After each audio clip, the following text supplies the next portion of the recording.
हर रोज एक नई कहानी देखने के लिए चैनल को सब्सक्राइब करें और बेल आइकन दबाना ना भूलें। सरिता किचन में काम कर ही रही होती है कि तभी उसको काम करता देख उसका पति किशोर किचन में जाता है और उसके हाथों से चाकू लेकर साइड में रख देता है और उसको चेयर पर बैठाकर उससे बोलता है, आज तुम्हारा प्यारा पति यानी कि मैं घर पर हूँ, तो आज तुम्हें काम करने की जरूरत नहीं है। आज घर का सारा काम मैं करूँगा। तुम? हाँ मैं। क्यों, मैं एक दिन घर का काम करके अपनी बीवी को आराम नहीं दे सकता? ना बाबा ना, मुझे नहीं चाहिए कोई आराम। अरे तुम जितना काम करोगे नहीं ना, उससे ज्यादा काम तो बढ़ा दोगे मेरे लिए। चुप, बिल्कुल चुप। यार कितना बोलती हो, मैंने बोल दिया ना कि मैं काम करूँगा तो मैं करूँगा। इतना बोलकर किशोर सरिता को चुप करवाकर खुद काम करने लगता है और सारे बर्तन साफ करके सब्जी काटने लगता है, जिसमें उसका थोड़ा सा हाथ कट जाता है और सरिता जल्दी से उसके पास जाती है और उसके हाथ को टैप के नीचे रखकर उसके हाथों से निकल रहे खून को साफ करते हुए गुस्से में बोलती है, कर ली अपने मन की, हो गई दिल को तसल्ली, काट लिया अपना हाथ, लाओ चाकू दो, दूसरा मैं काट देती हूँ। सरिता का गुस्सा देखकर किशोर अपना सर नीचे करके उससे माफी मांगते हुए बोलता है, सॉरी, पर आज का खाना मैं ही बनाऊंगा। ठीक है, करो फिर, मुझे क्या। इतना बोलकर सरिता वहाँ से चली जाती है और किशोर खाना बनाने लगता है। कुछ देर बाद सरिता को अच्छा नहीं लगता और वो किचन के बाहर खड़ी होकर किशोर को खाना बनाते हुए देखने लगती है और किशोर को अकेले किचन में काम करता देख सरिता खुद से बोलती है, हाथ कट गया लेकिन फिर भी काम कर रहे हैं। कितना प्यारा बलमा मिला है मुझे, भगवान मुझे हर जन्म में इन्हीं से मिलाना। इतना बोलकर सरिता किचन के बाहर ही खड़े होकर किशोर को काम करते हुए देखती है। कुछ देर बाद खाना बनाकर किशोर सरिता को आवाज लगाता है और सरिता जल्दी से अपने कमरे में चली जाती है और जिसके बाद किशोर खाना टेबल पर लगाते हुए एक बार फिर से सरिता को आवाज देता है, जिसे सुनकर सरिता अपने रूम से बाहर आती है और किशोर से बोलती है, क्या हुआ, क्यों चिल्ला रहे हो? मेरी तीखी जालिमा, खाना बन चुका है, अब अपने हाथों से खाना खिला दो और खुद भी खा लो। तुम प्यारे बलमा और मैं तीखी जालिमा, तो मैं तो नहीं खिलाने वाली तुम्हें अपने हाथों से, खुद ही खा लो। अरे मैं तो मजाक कर रहा था, तुम तो नाराज हो गयी। मैंने बोल दिया ना कि मैं नहीं खिलाने वाली, इसलिए अब मुझे मक्खन लगाना बंद करो। अच्छा ठीक है, मत खिलाओ, पर मेरे हाथों से तो खा सकती हो ना। किशोर के मनाने के बाद भी सरिता नहीं मानती, जिसके बाद किशोर बड़े ही प्यार से सरिता को अपने हाथ से खाना खिलाता है और खाना खाने के बाद किशोर सरिता का हाथ पकड़ता है और उससे बोलता है, तो कैसा लगा मेरे हाथों का खाना? बहुत से भी बहुत घटिया, नमक के अलावा कुछ पता ही नहीं चला, ना किसी मसाले का पता था ना किसी स्वाद का। वो तो तुमने प्यार से बना लिया था इसलिए मैंने खा लिया, वरना ऐसा खाना तो मैं सूंघू भी ना। अच्छा ऐसी बात है, तो क्यों किचन से बाहर खड़ी होकर मुझे छुप छुप कर देख रही थी, बोलो। मैं कहाँ देख रही थी तुम्हें, वो तो मैं किचन में पानी लेने आ रही थी, देखा आगे तुम काम कर रहे हो तो मैंने फिर डाइनिंग टेबल से पानी उठा के पी लिया। रहने दो, तुम्हें तो सही से झूठ बोलना भी नहीं आता, मुझे सब पता है। तुम अपने प्यारे बालम के सामने जानबूझकर तीखी जालिमा बनती हो, पर अंदर से तुम बहुत ही प्यारी हो। कर ली प्यार भरी बातें, चलो अब जल्दी सो जाओ, कल जल्दी उठकर तुम्हें माँ जी को स्टेशन लेने भी जाना है। ये बोल दोनों अपने रूम में जाकर सो जाते हैं और अगली सुबह जल्दी उठकर किशोर अपनी माँ शांति को लेने रेलवे स्टेशन जाता है और अपनी माँ के साथ घर आता है। घर आते ही शांति सरिता को गेट पर ना देखकर किशोर से बोलती है, मुझे लगा था कि बहू तेरे साथ शहर में रहेगी तो शायद इसकी तीखी जुबान में कुछ फर्क आएगा, पर देख ले इसको, ये तीखी जुबान के साथ साथ आलसी भी हो गई है। सास घर आ चुकी है पर करमजली को बिल्कुल भी शर्म नहीं है कि एक बार आकर आशीर्वाद ही ले ले। माँ ऐसा नहीं है, वो तो बस सरिता की तबीयत कुछ ठीक नहीं है, तो मैंने ही उसको दवाई लेकर आराम करने को बोला था। बहू की तबीयत खराब है और मैं न जाने उसे क्या क्या बोले जा रही थी। अच्छा मुझे बहू के पास ले चल, मैं ही उससे मिल लेती हूँ। इतना बोलकर शांति किशोर का हाथ पकड़ती है और उसके हाथों पर पट्टी देखकर बोलती है, ये चोट कैसे लगी? कुछ नहीं माँ, वो मैं काम कर रहा था, बस उसी में थोड़ा सा हाथ कट गया। पर तू तो कंप्यूटर पे काम करता है ना, जहाँ तक मुझे पता है कंप्यूटर तो हाथ नहीं काटता। माँ ऑफिस में काम करते समय हाथ नहीं कटा, वो तो मैं कल रात को खाना बना रहा था तब हाथ कट गया था। बहू के होते हुए तू खाना बना रहा था? अरे मुझसे लड़कर तू इसे यहाँ इसलिए लाया था ताकि तू अपने ऑफिस के साथ साथ इसका भी काम कर सके। शांति गुस्सा हो ही रही होती है कि तभी सरिता हाथों में चाय नाश्ता लेकर अपनी सास के पास आती है और अपनी सास से बोलती है, माँ जी मैं इतनी भी जालिम नहीं हूँ जितनी आप समझते हो। अरे आप आओ और मैं सोती रहूँ, ऐसा कैसे हो सकता है? वैसे इनका हाथ ना इनकी अपनी गलती की वजह से कटा है। मैंने इन्हें बहुत मना किया था कि मत करो ये काम मत करो, लेकिन नहीं, ये मेरी सुनते ही नहीं। तो बताओ इसमें मैं क्या कर सकती हूँ? अरे ये नहीं सुनता तो क्या तू मेरे बेटे से घर का काम करवाएगी? माँ जी आप भी ना घर आते ही बस मुझसे लड़ने की सोच रही है। अरे आई हैं आप, जरा बैठ जाइए, फ्रेश हो जाइए, चाय नाश्ता कर लीजिए, फिर लड़ लेना मुझसे। बेटा तू तो बोल रहा था कि बहू की तबीयत खराब है, पर मुझे तो बहू बिल्कुल ठीक लग रही है। हाँ माँ, दवाई दी थी ना कल, अब ठीक हो गई होगी। आप चाय लो ना। इतना बोलकर शांति से बैठकर चाय पीने लगती है और किशोर अपनी माँ का सामान लेकर रूम में जाता है।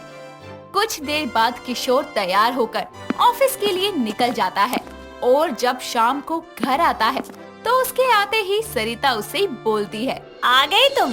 अच्छा मैं और माँ जी तो तैयार हैं, तुम भी जल्दी से तैयार हो जाओ। किस लिए? वो क्या है ना कि माँ जी इतने दिनों बाद आई है, तो मैंने सोचा कि हम सब कहीं बाहर खाना खाने चलते हैं। सरिता कल चलते हैं, आज मैं बहुत थक गया हूँ। तुम हमेशा ऑफिस से आके थक जाते हो, मैं तो घर का काम करके थकती ही नहीं, है ना? मुझे कुछ नहीं सुनना, चुपचाप तैयार हो जाओ, हम बाहर खाना खाने जा रहे हैं। सरिता को ऐसे तैयार देखकर और उसकी खुशी के लिए किशोर तैयार हो जाता है और उसके हाथों में हाथ डालकर उससे बोलता है, चलें तीखी जालिमा बाहर खाना खाने। तुम माँ जी के साथ गाड़ी में बैठो, मैं अपनी साड़ी ठीक करके आती हूँ। सरिता के बोलने पर किशोर अपनी माँ के साथ जाकर कार में बैठ जाता है और खांसने लगता है। किशोर की तबीयत ठीक ना देखकर शांति उसके सर पर हाथ रखती है और अपने बेटे को बुखार में तपता देख शांति उसको अपने साथ अंदर ले जाती है और अपनी बहू पर गुस्सा करते हुए बोलती है, प्यारा बलमा तीखी जालिमा। क्या हुआ माँ जी, आप ऐसे क्यों बोल रही हैं? क्यों बोल रही हूँ? अरे किशोर बुखार से तप रहा है और तू उसकी देखभाल करने के बजाय उससे लड़ रही है। जबरदस्ती उसको हमारे साथ बाहर चलने को बोल रही है। अरे तुझे अपने पति से जरा भी प्यार नहीं है क्या? अपनी सास की बातें सुनकर सरिता की आंखों में आंसू आ जाते हैं और ये सब देखकर किशोर अपनी माँ से बोलता है, माँ हल्का सा फीवर है बस, और इसमें सरिता की क्या गलती है? उसको थोड़ी ना पता था कि मुझे फीवर है, और वो तो आपके लिए ही मुझसे जिद कर रही थी ताकि हम सब कुछ देर साथ में रह सकें, और मुझे पता है मेरी सरिता मुझसे बहुत प्यार करती है। जिसके बाद शांति का गुस्सा थोड़ा सा कम हो जाता है, पर किशोर को बुखार में तपता देख सरिता को पूरी रात नींद नहीं आती और वो उसकी देखभाल में लगी रहती है। ये सब देखकर शांति को अपनी बहू पर बहुत नाज होता है और शांति खुद से बोलती है, मेरी बहू बिल्कुल नारियल की तरह है, ऊपर से सख्त और अंदर से नरम। भगवान ने सही जोड़ी बनाई है, प्यारा बलमा और तीखी जालिमा। ये बोलकर शांति अपने रूम में चली जाती है और कुछ दिन बाद किशोर की तबीयत ठीक होने पर शांति फिर से गांव चली जाती है और दोनों पति पत्नी इसी तरह एक साथ हंसते खेलते अपनी जिंदगी को जीते हैं। निखिल बचपन से ही अपनी सौतेली माँ सलोनी के साथ रहता था।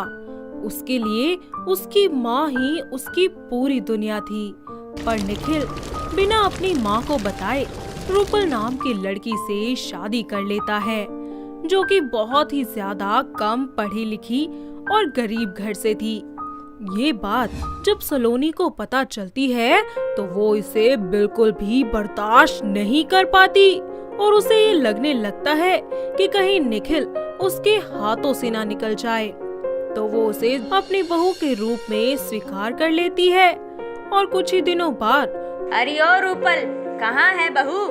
चाय नहीं आई अब तक। ओनली 2 मिनट्स में ला रही हूँ मम्मी जी। क्यों री महारानी, भूल गई थी या याद नहीं तुझे मेरे चाय का टाइम? याद तो है मम्मी जी, बट क्या करती, टी का सामान फिनिश हो गया था। सलोनी निखिल को वहाँ से आते हुए देखकर गरम चाय अपने हाथों पर गिरा लेती है और रोते हुए बोलती है, हाय मोरी मैया, सींग मारे गैया। अरे बहू, अरे कौन सा बदला ले रही है हमसे? क्या बिगाड़ा है मैंने तेरा? क्या हुआ माँ? और ये हाथ कैसे जल गया आपका? कुछ नहीं बेटा। बताओ माँ, कैसे हुआ?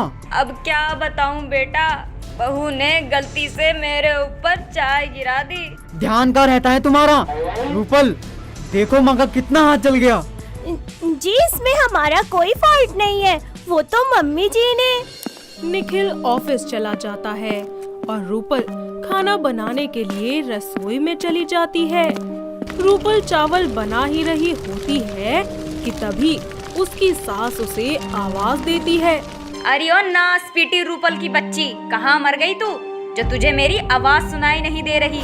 सलोनी की आवाज सुनते ही रूपल चावल जलती गैस पर छोड़कर अपनी सास के पास चली जाती है। यस मम्मी जी। नास पीटी, तुझे आवाज देते देते मेरा गला खराब हो गया। तुझे पता नहीं है क्या कि मेरा हाथ जला हुआ है? इस पर दवाई कौन लगाएगा, तेरी मरी हुई सास या तेरा वो मरा हुआ बुढ़ा ससुर? रूपल दवाई लेकर सलोनी के जले हुए घाव पर लगा देती है। तभी सलोनी के नाक में खाना जलने की महक आती है और वो रूपल को रसोई में ले जाती है और बोलती है, अरे सारा खाना जला दिया महारानी ने, अब इसकी भरपाई कौन करेगा? तेरे वो भिखमंगे भूखे नंगे माँ बाप। बस हुआ मम्मी जी आपका, आपको हमारे पेरेंट्स के बारे में बोलने का कोई हक नहीं है। रूपल की पहली बार अपनी सास के सामने जुबान खुल जाती है, जिसे देखकर सलोनी को बहुत गुस्सा आता है और वो तुरंत अपने भाई विनोद को फोन करके सब बताती है। हाय दैया, इस गंवार लड़की की जबान भी खुलने लगी है अब। कहीं ऐसा ना हो कि एक दिन हमें इसके इशारों पे नाचना पड़े।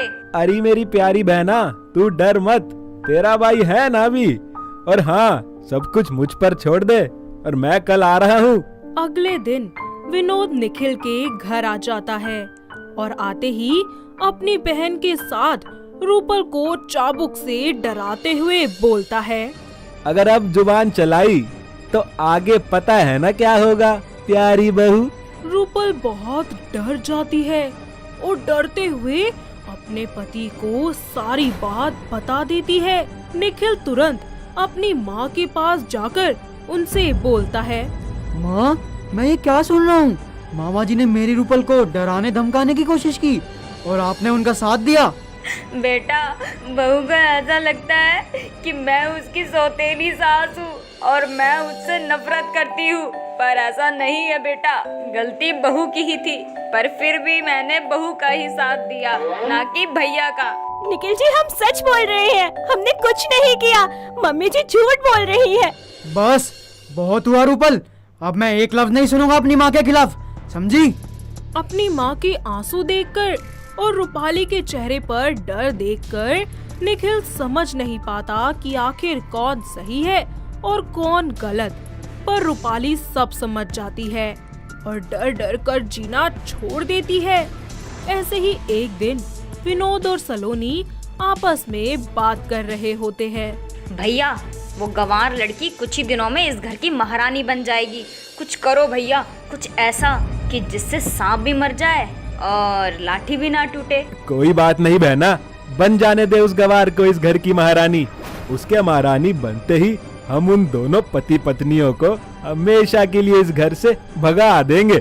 रूपल चुपके से उन दोनों की सारी बातें सुन लेती है और वो दोनों भी उसे देख लेते हैं, जिसके बाद रूपल उनके सामने जाकर बोलती है, आखिर दिखा ही दिया ना मम्मी जी आपने अपना सौतेलापन। पर मेरी एक बात आप कान खोलकर सुन लीजिए, मैं आप दोनों का ये घटिया प्लान कभी पूरा नहीं होने दूंगी, समझे आप? मैं अभी उन्हें जाकर सब कुछ सच बता दूंगी। इतना सब बोलकर रूपल वहाँ से जाने लगती है और सलोनी पीछे से उसे धक्का दे देती है, जिसकी वजह से रूपल सीढ़ियों से नीचे गिर जाती है और बेहोश हो जाती है। साथ ही निखिल भी ये सब कुछ देख लेता है। माँ, ये क्या किया आपने? आपने मेरी रूपल के साथ ऐसा क्यों किया? मेरी रूपल हमेशा से ही सही थी। पर मैंने उसकी कभी नहीं सुनी। आपने ऐसा क्यों किया माँ, क्यों? इस प्रॉपर्टी के लिए, जो कि तेरे बूढ़े माँ बाप ने मरने से पहले तेरी होने वाली बीवी के नाम कर दिया था। मैं कभी नहीं चाहती थी कि मेरी मर्जी के खिलाफ तू शादी करे, लेकिन तूने इस गंवार से शादी करके मेरे किए कराए पे पानी फेर दिया। और इस गंवार को, नौस पीटी को मेरा सारा राज पता चल गया। इस वजह से मुझे ये सब करना पड़ा। निखिल तुरंत पुलिस को फोन करके अपनी माँ और मामा को सलाखों के पीछे करवा देता है और रूपल को हॉस्पिटल ले जाता है, जहाँ डॉक्टर रूपल का इलाज करने के बाद निखिल को बताते हैं, निखिल जी, हम आपको कोई झूठा दिलासा नहीं देना चाहते, पर आपकी बीवी की हालत बहुत नाजुक है और वो इस टाइम अपनी जिंदगी और मौत से लड़ रही है। आप तो डॉक्टर हो, आप कुछ भी कर सकते हो। प्लीज कुछ भी करके मेरी रूपल को बचा लो डॉक्टर, बचा लो मेरी रूपल को। डॉक्टर रूपल का ऑपरेशन करते हैं और थोड़ी देर बाद बाहर आकर निखिल से कहते हैं, एक खुशखबरी है, रूपल जी अब खतरे से बाहर हैं। पर दुख की बात ये है कि वो कोमा में जा चुकी है और हम भी कुछ नहीं कर सकते। वो कब तक कोमा से बाहर आ सकती हैं हमें कुछ नहीं पता। 10 दिन में आ जाएं या 10 साल में भी कोमा से बाहर ना आ पाएं। निखिल ये सब कुछ सुनकर रोने लगता है और खुद को इन सब का दोषी मानता है और रूपल का पूरा ख्याल रखता है। कुछ समय यूं ही बीत जाता है और रूपल भी कोमा से बाहर आ जाती है, जिसके बाद उन दोनों की जिंदगी में सब कुछ बिल्कुल ठीक हो जाता है और दोनों अपनी जिंदगी में खुशी खुशी आगे बढ़ जाते हैं। दोस्तों, अगर आपको ये कहानी पसंद आई तो इसे लाइक करें, शेयर करें और कमेंट करके बताएं कि कहानी में आपको सबसे अच्छा क्या लगा।